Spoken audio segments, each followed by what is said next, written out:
নুসরাত, আমরা এখন যে এক্স-রে দেখছি, তুমি দেখো যে বাইলেটারাল অপাসিটিস, তাই না? Bilateral opacity. তো পেশেন্টের বাচ্চা, ওর বয়স 9 বছর। হ্যাঁ, এই যে বাচ্চা, ও আসলে খেলতে গিয়ে আপনি কি বলেন পায়ে গোড়ালিতে আঘাত পেয়েছে, একটা গিরা একটা জয়েন্টে আঘাত পেয়েছে এবং ওটা ফুলে গেছে, অপারেশন করতে হয়েছে, ইনফেকশন হয়েছে। তার মানে দেখো যে on the background of arthritis, আমরা ধরে নিতে পারি এটা সেপ্টিক আর্থ্রাইটিস।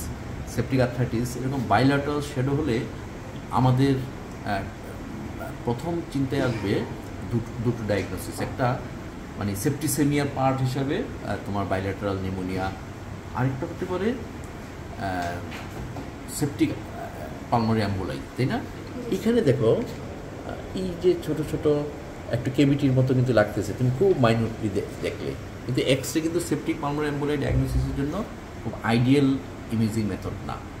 তো গতকাল নিয়ে এসেছিলেন, আমরা কি অ্যাডভাইস করেছিলাম? ডিডাইমার আর সিটি চেস্ট, যে there is chance of septic pulmonary emboli. এখন সিটি স্ক্যানটা উনি আজকে নিয়ে আসলেন। ডিডাইমার কত আসছে? 6.6। একটা 9 বছরের বাচ্চা 6.6, তাই না? 12 টাইমস হায়ার।